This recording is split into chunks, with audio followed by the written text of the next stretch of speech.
What's going on? It's the Rap Nerd, and as you see by the title, Black Thought just dropped another project with another producer. This time he chose Dangermouse as the person behind the beats. And as usual, with Black Thought's last, 4 projects, he does not disappoint. And this is another fire album, and I don't think anyone should be surprised. You know, I talk about God MCs, and so many of them have dropped this year. It's ridiculous. And Black Thought is a God MC. In case you don't know, if you're wondering why that is, just do your research. But if you're here watching, you know what Black Thought does. So as I do with my reviews, I go through every track and just kind of get my thoughts about them. And without further ado, let's get started. The album opens with Sometimes. I love how it's the quiet before the storm. Like, you know what I'm saying? Like, it's really relaxed. It's a smooth sample, and of course, Black Thought, even his delivery, it's not as ferocious in an attack mode as it usually is. But it's setting you up. Like I said, it's the quiet for the storm. You drop some bars in here, and off rip, one thing about the album in general that I like, and I don't know if this is what they were going to do or what they were trying to do, because, you know, with Dangermouse, his style of producing, it's very gritty and kind of dirty sounding, but I'm just basing it off even how the vocals are mixed. Like, to me, this album almost seems like they wanted it to feel like unplugged, or like it's a live show that's just him performing all these records, from the way the transitions to the way the vocals are mixed, because his vocals aren't like crispy clear. And if you've heard his last projects that he's dropped recently, you know, with Black Thought, he always has crisp vocals that you can really like, that sit on top of the beat more. In this album, the vocals kind of take the back, not the background, but they're more sitting with the beat like this, instead of the vocals being over the beat. So the vocals kind of sync really, really well with the instrumentals, and there's even like a slight echo on everyone's vocals, even the people who are featuring on the album. Like, there's like a slight kind of echoey midtones on their voices to kind of feel like they're in a room performing. And I love how this album just feels like that. Like, when you play it from start to finish, the way the transitions just happen, it just seems like you're watching the show. So I dug that. I don't know if that's what they were going for, but I wanted to put that out there as the whole energy and vibe of the album. It feels like you're sitting in like a little intimate room. That's dope. But like I said, the first record, Sometimes, is the quiet before the storms, and it jumps right in the cheat codes, man. And whew. So I got my laptop here to reference some of the bars. Thankfully, whoever at Genius got all the lyrics for this. I know I've done some in the past where they didn't have bars, and I kind of gotta remember it, but thank God Black Thought they have it here. So, like, again, more just spitting, and this album is just full of like bars. Really, that's not even like hooks. It's like hooks from other people, but it's just this man barring shit up. To understand where we wildin' when where the bottom is, and common sense isn't what they teaching in colleges. Like, and again, Black Thought, his flow is so relentless, because like kind of like Banks, how his flow is just going and going and going. And with Banks, how he's multi-heavy, Black Thought is extremely like with the words. There's no words in any of his bars that aren't there for a purpose. The next record is The Darkest Part, featuring Kid Sister and Raekwon. Love this hook. This hook is extremely catchy. The beat for me sounds really. It's funny because before Raekwon even came on here, because when I throw the albums on, I just kind of listen to it. I don't even look at track listing. I'm just like, I want to be surprised. Just bring it in the way it comes. And I was like, it sounds almost like some Wu-Tang type record by the way the samples are blended. Like, because you have the main sample with the piano, and then you have it stacked again that's on like a different tonal, some different tonal level with a piano behind it. And it kind of reminds me of like what RZA used to do with a lot of those old Wu-Tang records, and specifically 36 Chambers, how everything just sounds dirty and it's a blending of 2 samples, even if one doesn't really fit well. So when Raekwon hopped on here, I was like, I'm game. Like, this just felt like OG talk right here. Like, it reminded me of something that's reminiscent of the 90s, and for that energy and that vibe, I really enjoyed that record. And then of course the next record, No Gold Teeth, I posted a story, no, not a story, I posted a short listening to that song when it first came out, and the song still goes so hard. It works even better within the album, like the way it flows in there. And again, he's just going off with bars. Like, my favorite line, I leave the crowd satisfied, grinning, they know me, I'm gratified. I'm gratified, grinning, blinging, no gold teeth.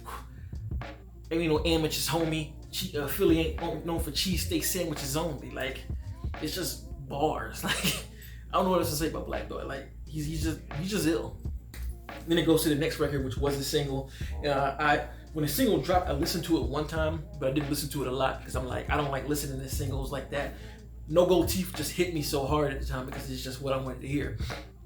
But this record features Dylan Cartledge, who's guys up singing on the hook, Joey Badass, and Russ. And this record just feels like a 90s like posse cut almost, because I love that Black Thought has 2 verses, you know what I'm saying, before we even get to Joey Badass's and Russ's verses, which both of them really came through with the verse. Black Thought again coming through with the bars. What he said, birds of a feather, something play on, the wingspan is never too wide for you to prey on.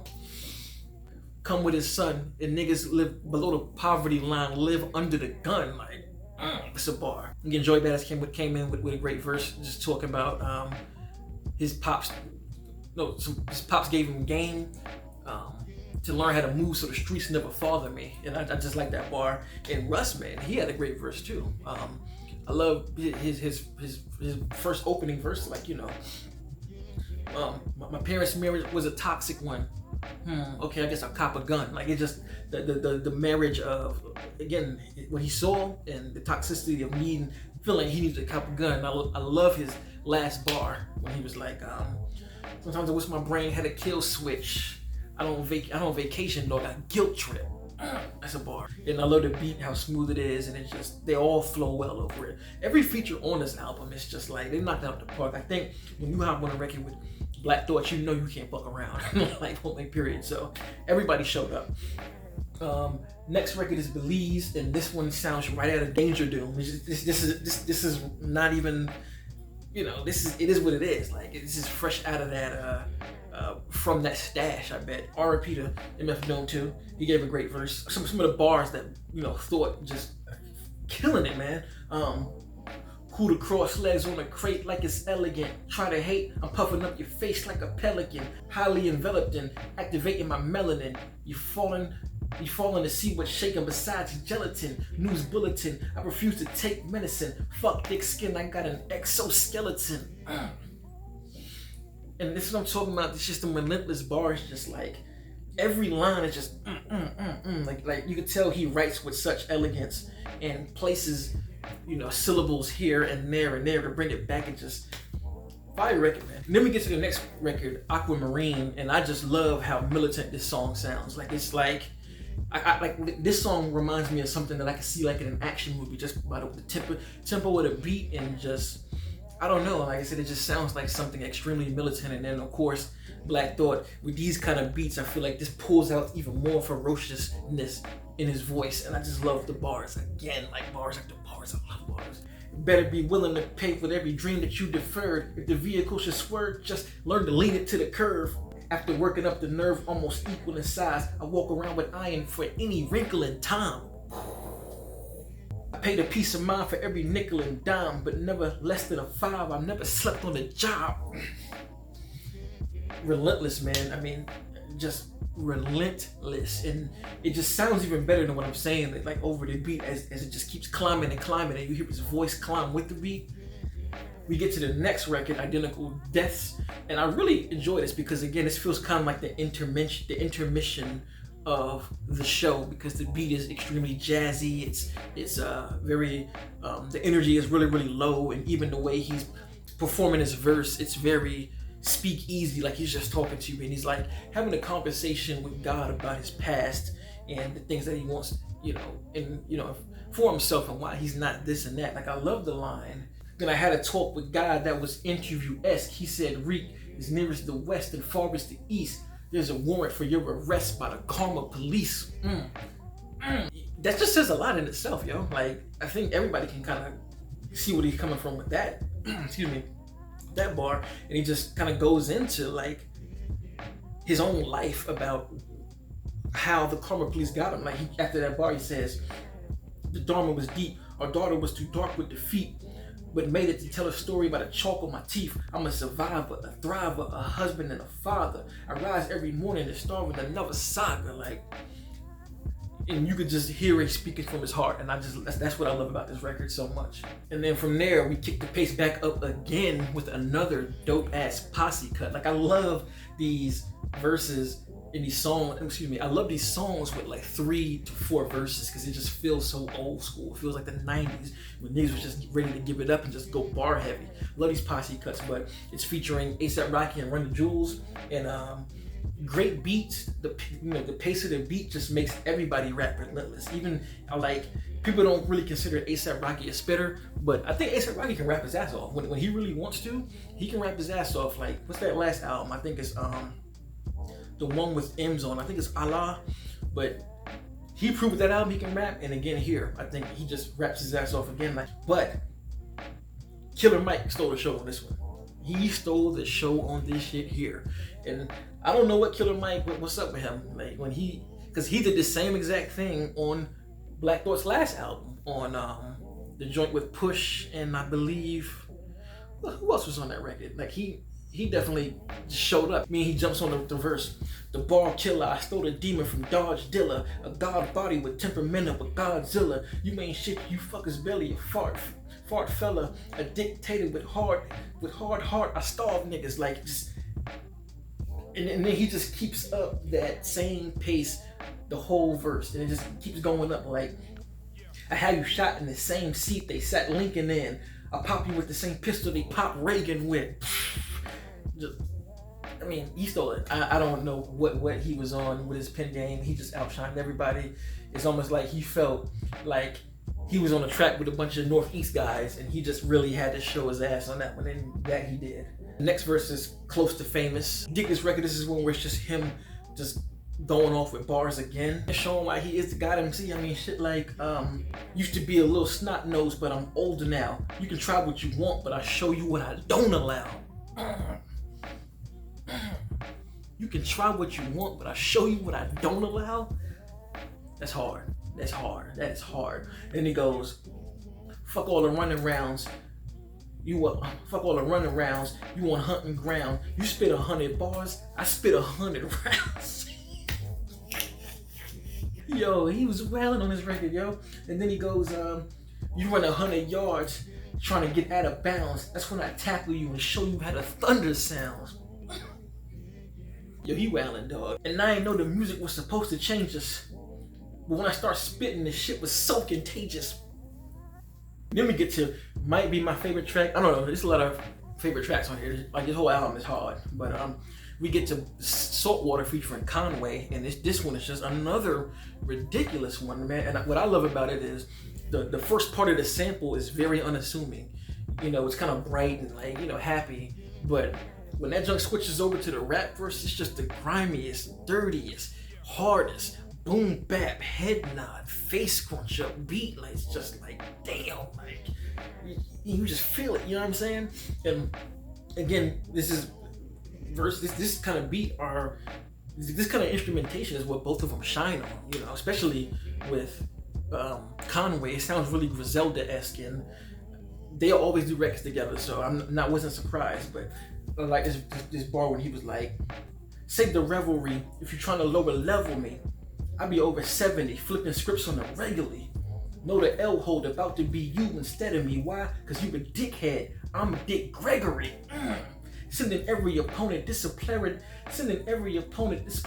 notice. Ulterior motives begin pure as a lotus. This man rhyme schemes are impeccable. Like, impeccable. Jesus. Conway do what he do.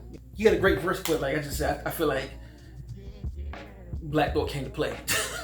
Then we get to the last record, Violas and Lupitas, and it's just kind of really smooth, and it almost feels like it's a send-off, like, you know what I'm saying, like at a gravesite. Like, I just body this joint, so let me end it nice and smooth and give you bars at a pace that you could understand. And again, he does not disappoint. Bar after bar after bar. Again, like, favorite lines: never no matter like a vacuum now. I turn your speakers in the back room to mushroom clouds. We on that jet fuel, about to go to Neptune. Wow, that ain't a flesh wound. They about to lay your headstone down.